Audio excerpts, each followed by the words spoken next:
Good morning. How are you today? Well, it's pretty cold here. So much for the hint of spring and windy, but it is sunny. So there, I'll take that.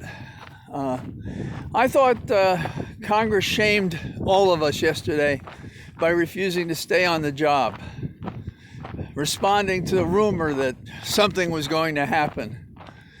If with that kind of defense on the Hill, we are still afraid and run and hide, that's not American, and that's not what we expect from our legislators, and that's not what we expect from leaders who are showing us the way to resist terrorism.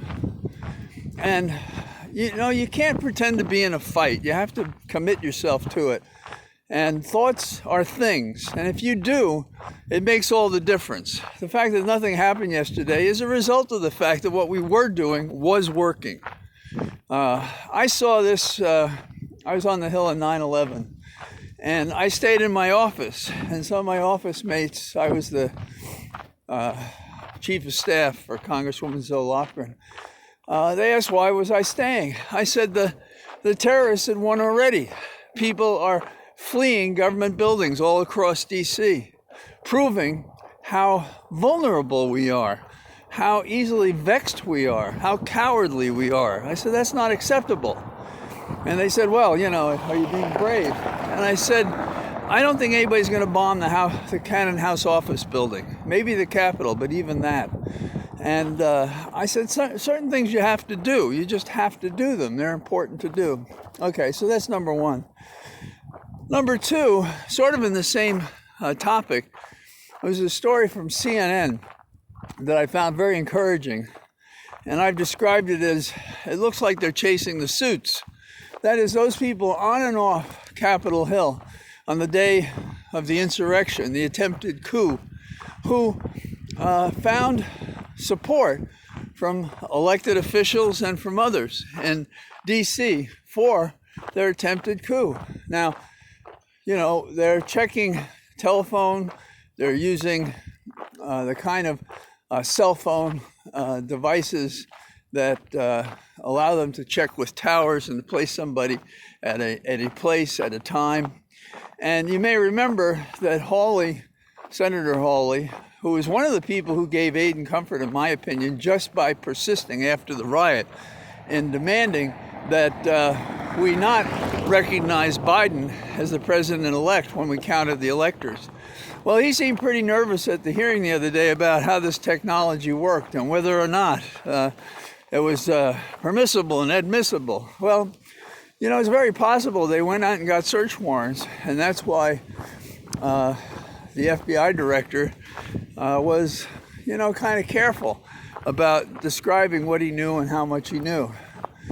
Now, I haven't seen anybody else follow CNN's report, but I am encouraged that they're looking at those people who helped get people to the Capitol, that some elected officials were protected by some of these terrorist groups, that there were communications the night before and the night of the insurrection on the Hill, and no doubt there's been communication since.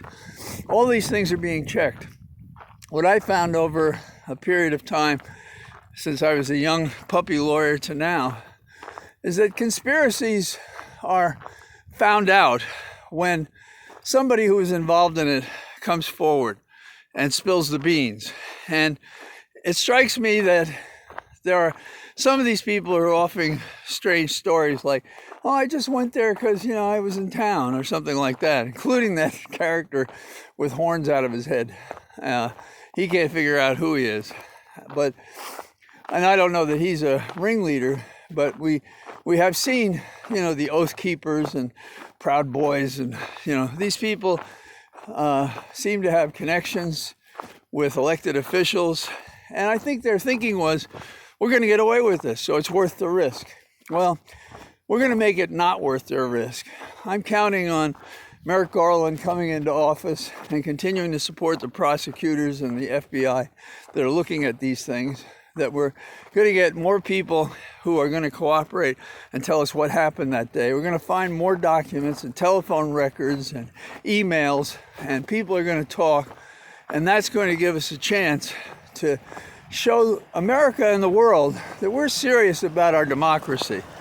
And while we may have taken off yesterday because we have too many flibberty gibbet people up there, that's never going to happen again, because we're all going to let the Hill know that's not the way to represent us. That's not the way to protect the people's buildings, by running away. So, okay, maybe a little harsh. I really don't think so, though. And since on 9/11, when we didn't know anything, a lot of us stayed in place. They can do the same thing. So, have a good day. Talk to you tomorrow. Bye-bye.